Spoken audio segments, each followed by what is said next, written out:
Here's the time to act. When the idea is hot and the emotion is strong. That's the time to act. You say, Mr. Rohn, I'd like to have a library like yours. See, if you feel strong about that, what you got to do is get the first book and then get the second book. Before the feeling passes and before the idea gets dim, action pronto, action immediate, action as soon as possible. Because if you don't, here's what happens. We call it the law of diminishing intent. We intend to when the idea strikes us. We intend to when the emotion is high. But now if you don't translate that into action fairly soon, now the intent starts to diminish. And a month from now it's cold. A year from now, can't be found. So act. Set up a discipline when the emotions are high and the idea is strong and clear and powerful.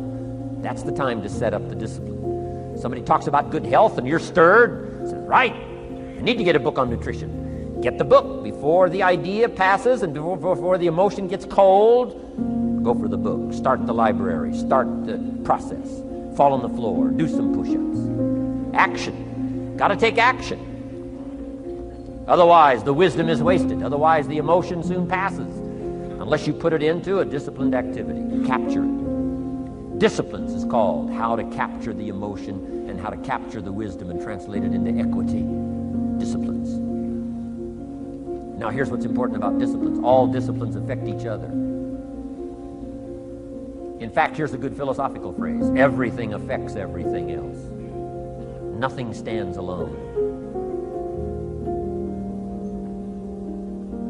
Don't be naive in saying, well, this doesn't matter. I'm telling you, everything matters. There are some things that matter more than others, but there isn't anything that doesn't matter.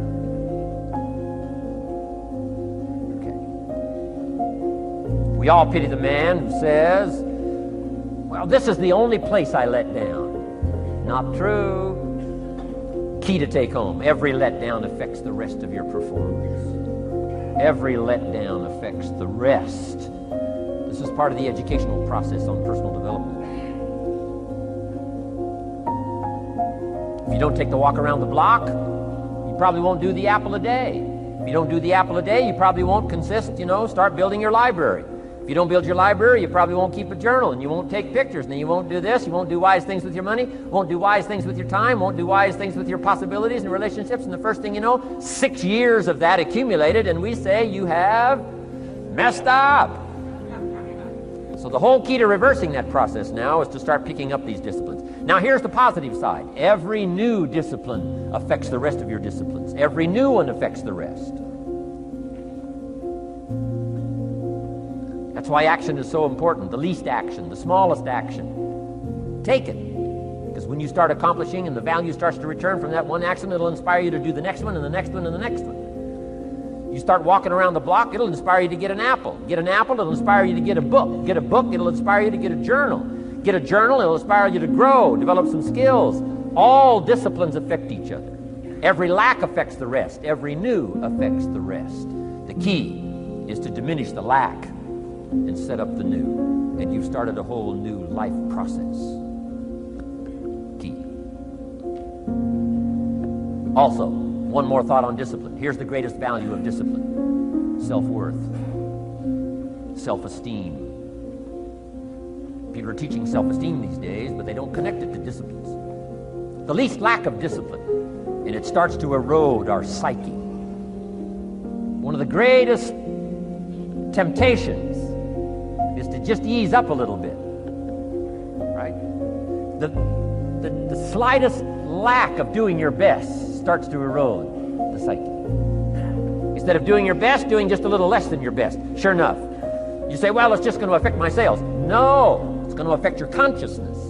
It's going to affect your philosophy. Now you've begun in the slightest way to affect your own philosophy. Here's the problem with the least neglect. Neglect starts as an infection, and if you don't take care of it, it becomes a disease. And the worst of all, when neglect starts, it diminishes our self-worth, our self-confidence, our self-value. You say, well, how can I get back my self-respect? I'm telling you, you don't have to go to 29 classes. All you have to do is start the smallest discipline that now corresponds to your own philosophy, like I should, and I could, and I will.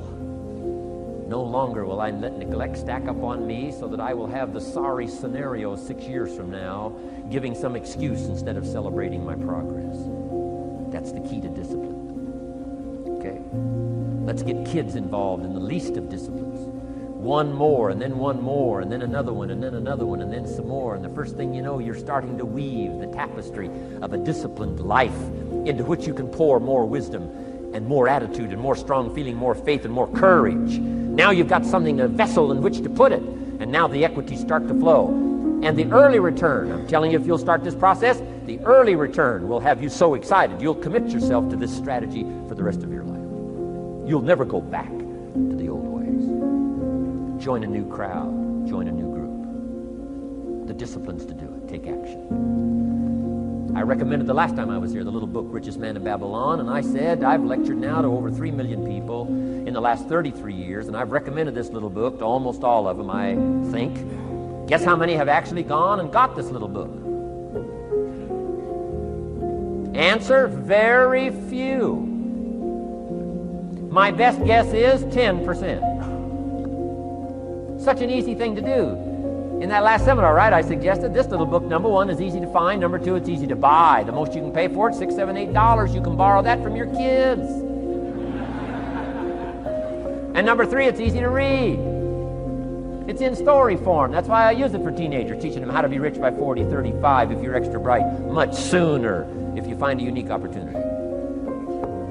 But if it's easy to find and easy to buy, and if it's easy to read, why wouldn't everybody go get it? We don't know. What do you know? You don't know. I don't know. Nobody knows.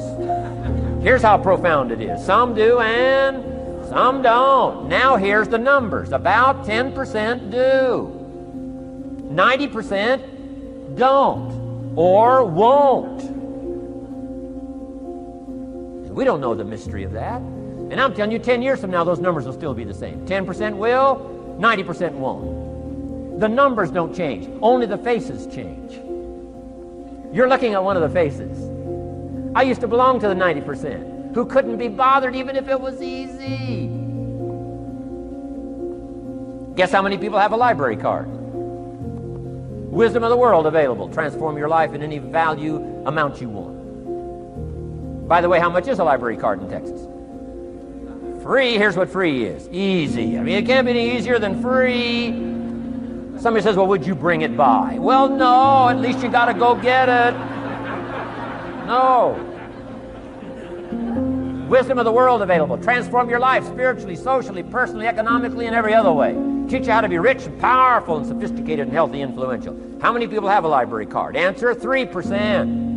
95, 97% couldn't be bothered. Guy specializes in happy hour, but he doesn't have a card. And now readily and quickly blames the government and blames his company and blames policy and blames the pay scale. When if he only knew, if he joined the 3%, here's my advice to you today. Walk away from the 97%. Don't talk like they talk. Don't act like they act. Don't go where they go. Don't specialize in what they specialize in. Throw away the blame list they cling to. Start you a new life. You say, well, is it as simple as getting a library card and join the 3%? And the answer is, of course. Of course. That's how easy this stuff is. This is so easy. It's so simple. It's not complex.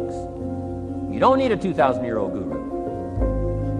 You don't need multi-track affirmations. I'm telling you, don't. Affirmation without discipline is the beginning of delusion. Key. Don't let somebody sweep you into some contrary way to nature itself says, unless you labor the miracle of the seed and the soil and the seasons and God and all the other stuff that's available, sunshine and rain, that's not available to you by affirmation. It is only available to you by labor. So labor well. Okay. Learn well. Discipline yourself well. And you can have all the treasures you want. This stuff's easy and simple. It's not ocean waves and seagulls. You don't have to move to Sedona where all the force fields come together in Arizona. Let's teach our kids the simple ways to transform their health, number one. Their economics, number two. Their ability to communicate, number three. Their life and treasure and lifestyle, number four. Spirituality, number five. And the list goes on and on. Let's not leave out any of the least of disciplines that encourage us to do the next one, to do the next one, to do the next one. First thing you know, this whole scenario for you is spinning up instead of out of control on the negative side. This is all you got to do. It's as simple as this. It's as simple as a start, committing yourself to life change. And once you start down this road, I promise you, you'll join the 10% and the 3%.